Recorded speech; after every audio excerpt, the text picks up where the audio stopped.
मैं डॉक्टर विवेक गुप्ता हूँ। मैं पल्मोलॉजिस्ट हूँ। नागपुर में प्रैक्टिस करता हूँ और कोविड के मैंने बहुत पेशेंट देखे हैं। कोविड के बाद के जो कॉम्प्लिकेशंस है वो रूटीनली हम लोग देखते हैं और काफ़ी पेशेंट हम लोगों ने कोविड के ठीक किए हैं।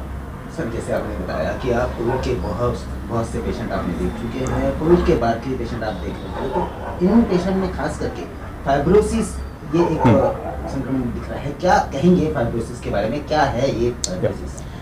सबसे पहले तो फाइब्रोसिस संक्रमण नहीं है, इट्स नॉट इन्फेक्शन। ये संक्रमण का दुष्परिणाम समझ लीजिए। फाइब्रोसिस को लेके आम लोगों में बहुत भ्रांतियाँ है, डरे हुए लोग काफ़ी बहुत डरे हुए। इससे बहुत ज़्यादा डरने की बात नहीं है। पहले फाइब्रोसिस को समझा जाए कि फाइब्रोसिस होता क्या है। एक लेमन लैंग्वेज, सिंपल लैंग्वेज में फाइब्रोसिस की बात करें हम तो फाइब्रोसिस होता है स्कारिंग। जैसे हमारे हाथ में चोट लग गई, हाथ जल गया, चोट तो ठीक होगी लेकिन वो जो जलने के बाद जो स्कार बन जाते हैं, वैसे ही कुछ लंग्स में होता है कि उनको कुछ इन्फेक्शन हो गया या किसी कारण से वहाँ स्कारिंग हो गई है। हमारा जो लंग है, इसको हम हिंदी में फुसफुस बोलते हैं, ये एक लचीला है, फोम जैसा है। जैसे हमारे जो सोफे सेट की जो फोम्स होते हैं उस जैसा नरम स्ट्रक्चर होता है। जैसे हम सांस अंदर खींचते हैं तो वो फैल जाता है, सांस जब हम बाहर छोड़ते हैं तो वापस अपनी पोजीशन में आ जाता है। उसमें एक लचीलापन होता है जिसको हम इलास्टिसिटी बोलते हैं। ये स्कारिंग होने के कारण से क्या होता है कि इसका जो लचीलापन है वो धीरे धीरे खत्म हो जाता है, अफेक्टेड हो जाता है। अब वो ना पूरा फूल पा रहा है ना पूरा सिकुड़ पा रहा है। तो इसके कारण से क्या होता है कि लंग का जो काम होता है कि ऑक्सीजन को खून में डालना और जो खराब हवा है कार्बन डाइऑक्साइड उसको खून से बाहर निकालना, ये चीज़ अफेक्टेड हो जाती है। इसके कारण से पेशेंट में ऑक्सीजन की कमी होती है। वो थोड़ा सा भी काम करता है तो ऑक्सीजन की कमी कारण से थकान महसूस होती है उसको, और उसकी जो वर्क जो कैपेसिटी है वो कम हो जाती है। अब ये फाइब्रोसिस जो है ये कई कारणों से होता है। लंग फाइब्रोसिस सबसे जो कॉमन, सबसे जो सामान्य जो इसका कारण है वो ये है कि एजिंग, उम्र के साथ साथ, इसे हम कहते हैं इडियोपैथिक पल्मोनरी फाइब्रोसिस। मतलब इसका कोई कारण नहीं होता, ये उम्र के साथ साथ, जैसे हमारे आपने देखा होगा कि लोगों को आँखों में मोतियाबिंद हो जाता है, जो लोगों का पानी सूख जाता है तो आर्थराइटिस की शिकायत हो जाती है। तो ये उम्र के साथ साथ हमारे लंग में एजिंग प्रोसेस होती है और वो उसका जो लचीलापन वो धीरे धीरे खत्म हो जाता है, वो प्लास्टिक होता जाता है, फाइब्रोस हो जाता है। तो सबसे जो कॉमन जो कारण है वो इडियोपैथिक है। इसके अलावा कई ऐसी बीमारियां होती है जिसे हम ऑटो इम्यून डिसऑर्डर बोलते हैं। ऑटो इम्यून डिसऑर्डर मतलब कि एक हम समझे कि हमारी जो डिफेंस सेल्स है, हमारी जो WBC सेल्स है या हमारी डिफेंस मैकेनिज्म है बॉडी का, वो हमारे बॉडी के अगेंस्ट ही काम करना शुरू कर दें, तो ऐसी बीमारी को हम बोलते हैं ऑटो इम्यून डिसऑर्डर। इसमें हमारे जो सेल्स है, डिफेंस सेल्स है, वो हमारे लंग, हमारे ऑर्गन्स को डैमेज करना शुरू कर देते हैं। जैसे किडनी में अफेक्ट करते हैं, लंग्स में अफेक्ट करते हैं, हार्ट में करते हैं। तो वो लंग में जब अफेक्ट करेंगे तो फाइब्रोसिस करते हैं, उसमें नुकसान पहुंच जाता है, स्कारिंग करते हैं। इसी प्रकार से कई इन्फेक्शंस है। हमने अभी कोविड का हमने एरा देखा अभी पिछले 1 साल से। इससे पहले जो एक वायरस आया था स्वाइन फ्लू वायरस, अब लोग भूल चुके हैं उसको। स्वाइन फ्लू वायरस के बाद में भी हमने कई पेशेंट में लंग में फाइब्रोसिस देखा। इसी प्रकार से टीबी की बीमारी होती है, टीबी तो ठीक हो जाती है लेकिन कई बार वो स्कारिंग छोड़ जाती है, हम उसको भी फाइब्रोसिस बोलते हैं। तो कई इन्फेक्शंस में लंग फाइब्रोसिस होती है और वैसे ही फाइब्रोसिस कोविड में हमको मिल रही है। कोविड में जैसे आपने बताया कोविड में फाइब्रोसिस मिल रही है, लेकिन फाइब्रोसिस कोविड के बाद, पोस्ट कोविड के बाद फाइब्रोसिस के जो प्रमाण है, जो नंबर ऑफ पर्सन है, ये बहुत बढ़ते हुए नजर आ रहे हैं। क्या कारण हो सकते हैं? इसका सिर्फ एक ही कारण है जो मैंने अनुभव किया है कि delay in diagnosis of Covid infection. यदि पेशेंट का डायग्नोसिस डिले होता है किसी भी कारण से और पेशेंट में लंग इन्वॉल्वमेंट ज़्यादा होता है, लंग इन्वॉल्वमेंट मतलब कि कोविड का निमोनिया हम कह लीजिए, निमोनिया यदि ज़्यादा होगा तो वैसे पेशेंट में फाइब्रोसिस हमको मिलता है देखने में। लेकिन पेशेंट का डायग्नोसिस जल्दी हो गया, उसने इलाज जल्दी ले लिया, उसको निमोनिया नहीं हुआ है, तो फाइब्रोसिस हमको देखने नहीं मिलता है। तो कोविड में सबसे जो महत्वपूर्ण जो कारण है कोविड पेशेंट में फाइब्रोसिस डेवलप होने का, वो है डिले इन द डायग्नोसिस। मतलब कोविड की बीमारी का देर से पता करना, लगना और उसके कारण से कोविड में एक्सटेंसिव निमोनिया होना। ऐसे पेशेंट में हम Covid fibrosis, post Covid fibrosis देखते हैं। लेकिन हर पेशेंट, कोविड के पेशेंट को फाइब्रोसिस होगा जरूरी नहीं है, बिल्कुल जरूरी नहीं है। आप एक मोटा मोटा मान लीजिए कि यदि 100 पेशेंट मैंने फाइब्रोसिस के देखे या कोविड के देखे मैंने, तो उसमें हार्डली 2 या 3 पेशेंट को फाइब्रोसिस डेवलप होगा और बाकी पेशेंट को नहीं डेवलप होगा। जी सर, अगर बात की जाए कि जिनको फाइब्रोसिस हो गया है उन्हें किस तरह से उपचार किया जा सकता है, क्या उपाय योजना हो सकती है? हाँ, सबसे पहले कि हम इस पे 2-3 लाइन में बोलना चाहूँगा कि पहले हम इसको डेवलप होने ना दें, फाइब्रोसिस को डेवलप होने ना दें। उसके लिए कोविड का डायग्नोसिस जल्दी बनाना बहुत ज़रूरी है। बहुत सारे लोग मैंने देखे हैं जो डिनायल मोड में रहते हैं, नहीं कोविड तो है ही नहीं, ये तो एक हाइप है, या मैं तो इतना स्ट्रांग हूँ, मैं तो इतना पर्टिकुलर हूँ, मैं अपने नियम में, अपने रूटीन में, कि मेरे को कोविड हो नहीं सकता। ऐसी बहुत सारी भ्रांतियाँ हैं। ऐसा नहीं है, कोविड किसी को भी हो सकता है और कोविड एक वास्तविकता है, रियलिटी है, कोई मिथ्या नहीं है ये। तो ये जो डिनायल मोड से पब्लिक को बाहर आना पड़ेगा कि कोविड एक हाइप है या कोविड एक फॉल्स क्रिएट हाइप है, ऐसा नहीं है। कोविड हमने देखे, पेशेंट जो सीरियस होते हैं उनकी कंडीशन देखी है। कोविड बहुत बेकार बीमारी है और ये किसी को भी हो सकता है। ये ऐसा नहीं कि मैं बहुत स्ट्रांग हूँ, मैं तो डेली 5 मिनट दौड़ता हूँ, मैं तो डेली प्राणायाम करता हूँ तो मेरे को कोविड नहीं होगा, ऐसा नहीं है। कोविड किसी को भी हो सकता है। तो यदि आपको कोविड के सिम्टम्स डेवलप हुआ, जैसे आपको बुखार आया, आपको वीकनेस लगने लगा है, कमजोरी लग रही है, वीकनेस लग रहा है, एक लिथार्जी लग रही है, आपके मुंह का स्वाद चला गया है, आपको टेस्ट नहीं आ रहा है, खांसी है आपको, ठीक है, ऐसा कुछ भी हो सिम्टम, तो आप कोविड की टेस्ट कराइए। और कोविड का जो प्रेजेंटेशन बहुत डिसेप्टिव है। मतलब स्वाइन फ्लू में क्या था कि पेशेंट को बुखार आया तो बुखार सीधे वो बढ़ते चला जाता था, मतलब कम नहीं होता था। फिर वो 4-5 दिन बुखार आएगा, फिर दम लगने लगेगा और फिर पेशेंट सीधे डॉक्टर तक जाता था।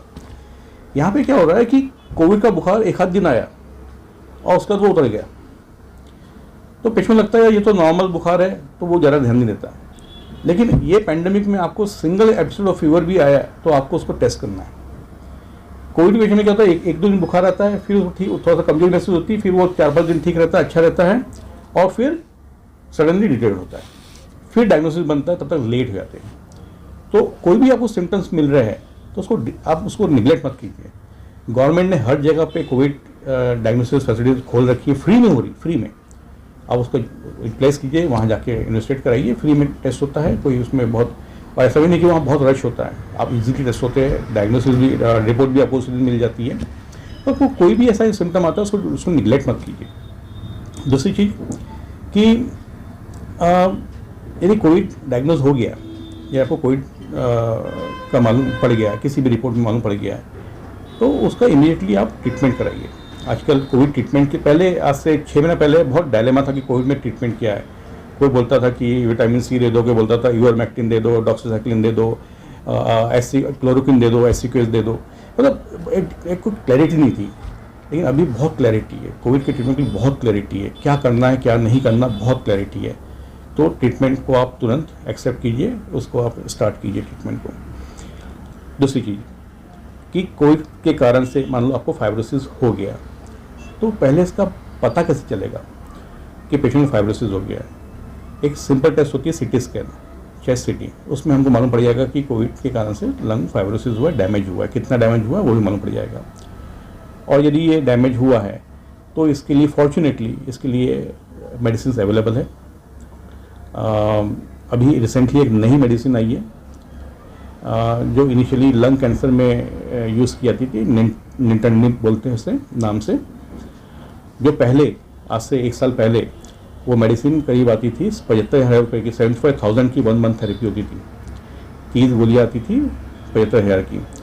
फॉर्चुनेटली ये कोविड के पहले, मतलब कोविड के आने के बाद ये ऑफ पेटेंट होगी, मतलब उसका पेटेंट खत्म हो गया, और ये मेडिसिन, वही मेडिसिन जो 75,000 की आती थी वो अभी 4-5 हज़ार में मिल रही है 1 महीने की थेरेपी। तो ये बहुत एक ब्लेसिंग इन डिस्गाइज है कि वो मेडिसिन सस्ती हो गई है। तो वो मेडिसिन बहुत कारगर है कोविड फाइब्रोसिस के लिए। इसके अलावा कुछ दवाइयाँ और हैं 2-3 महीने 4 महीने का कोर्स करना पड़ता है। उसके बाद ऐसा भी नहीं कि कोविड फाइब्रोसिस में आपको ये मेडिसिन जीवन भर लेना है, ऐसा भी नहीं है। आपको 3-4 महीने का कोर्स करना है और काफ़ी अच्छे रिजल्ट मिलते हैं इसके। एटलीस्ट इतना तो हो जाता है कि पेशेंट के सिम्टम्स कम हो जाते हैं, पेशेंट का ऑक्सीजन लेवल मेंटेन होने लगता है। हो सकता है कुछ निशान, कुछ स्कारिंग लंग्स में रह जाए, वो जड़ से नहीं जाए, लेकिन पेशेंट को सिम्टोमेटिक इंप्रूवमेंट बहुत ज़्यादा मिलता है, पेशेंट की वर्क एक्सरसाइज टॉलरेंस बढ़ जाती है और पेशेंट को काफ़ी रिलीफ मिलता है। जी सर, ये तो बात हो गई फाइब्रोसिस के लोगों के लिए, कोविड से रिलेटेड। लेकिन जो लोग ऐसे हैं जिस कोविड ने पूरी स्थिति गंभीर कर दिया था, आज लोग उस कोविड को भूल चुके हैं, लोग एसएमएस का भी पालन नहीं कर रहे हैं, मास्क भी यूज़ नहीं कर रहे हैं और ऐसे बिहेव कर रहे हैं जैसे कोविड खत्म हो गया। इन लोगों के लिए क्या संदेश आप देंगे आज डॉक्टर? सबसे पहले मैं कहूँगा मास्क जहाँ तक संभव हो N95 मास्क ही पहने। एक सीधी सी बात है, जब शुरुआत में कोविड आया था तब N95 मास्क इंडिया में बनते नहीं थे, मिलते नहीं थे। एक मास्क की कीमत 700-800 रुपये होती थी। उस वक्त हमारे जो माननीय प्रधानमंत्री जी उन्होंने कहा था कि आप किसी तरीके से अपना मुंह ढकिए, गमछे से ढक लीजिए, कोई कपड़ा बांध लीजिए। उस वक्त की बात है जब अपने यहाँ पे कोविड N95 मास्क बनते नहीं थे, महंगे थे और कम थे। तो प्रायोरिटी ये थी कि जो डॉक्टर है या मेडिकल स्टाफ है या सफाई कर्मी है जो कि डायरेक्टली एक्सपोज हो रहे हैं, उनको N95 पहले दिए जाए, उनको मिले, ठीक है। लेकिन अब N95 बहुत सस्ते हो गए, 50 रुपये से भी कम में मिलते हैं। तो जहाँ तक हो N95 मास्क ही पहने, कपड़े का मास्क या फिर दूसरे जो मास्क है उसको अवॉइड कीजिए, क्योंकि उससे प्रोटेक्शन नहीं होता है। इसके जो अपने जो पोर साइज़ होता है कपड़ों का, वो 100 माइक्रोन से ज़्यादा होता है। जब कोविड वायरस बहुत कम छोटा साइज़ का होता है तो आसानी से वो प्रवेश कर जाता है, ठीक है, पहली चीज़। दूसरी चीज़, कोविड गया नहीं है और न कोविड अभी 3-4 साल जाने वाला है। हमको कोविड का रहना सीखना पड़ेगा, कोविड से बचाव सीखना पड़ेगा। फॉर्चुनेटली हम इंडिया में हैं जहाँ की वैक्सीन्स 2 डेवलप हुई है और ये विश्व की सबसे बेहतरीन वैक्सीन है, ये WHO ने कहा है। तो इंडिया बड़ा देश है, 130 करोड़ लोग हैं। हो सकता है कि सबको वैक्सीन होते होते साल भर लग जाए। और दूसरी चीज़, ये वैक्सीन सिंगल डोज वैक्सीन से काम नहीं चलता, 2 डोज लगते हैं। मतलब पहला डोज लगा, फिर एक में दूसरा डोज लगा। तीसरी चीज़, ये वैक्सीन की एफिकेसी कितनी है ये हमें पता नहीं है। ये मतलब हो सकता है कि साल में 2 बार लगानी पड़े, हो सकता है 6 में, क्योंकि जिनको कोविड हुआ है उनके एंटीबॉडी धीरे धीरे डिसअपियर जाते हैं 6 महीने में। जिनको कोविड हो चुका है, इन्फेक्शन, वायरस का इन्फेक्शन हो चुका है, उनके एंटीबॉडी लेवल्स नॉर्मल आ जाते हैं 6 महीने के अंदर। तो ये तो वैक्सीन है, तो हो सकता है इसकी एफिकेसी 6 महीना हो, साल भर हो, हमको पता नहीं। हो सकता है 6 महीने के बाद में रिपीट करना पड़े डोज। तो भारत जैसे देश में 130 करोड़ में वैक्सीन सबको पहुँचने में टाइम लगेगा। हो सकता है साल भर लग जाए, 1.5 साल लग जाए। तब तक हमको बचाव करना है, मास्क पहनना है, N95 मास्क पहनना है, सैनिटाइज़र यूज़ करना है, बार बार हाथ धोना है, सोशल डिस्टेंसिंग मेंटेन करनी है, सबसे ज़रूरी है। जैसे हम लोग इंटरव्यू भी कर रहे हैं तो हम लोग 6 फीट की दूरी में बैठ के इंटरव्यू कर रहे हैं, ये बहुत ज़रूरी है, ठीक है। मैं बोल रहा हूँ इसलिए मास्क निकला हुआ है, बाकी सब लोगों ने मास्क पहने हुए हैं, तो ये बहुत ज़रूरी है। ये जो इनको हमको फॉलो करना है जब तक कि सब लोग वैक्सीनेट नहीं हो जाते हैं। Thank you sir. ठीक है भाई, प्रॉपर जान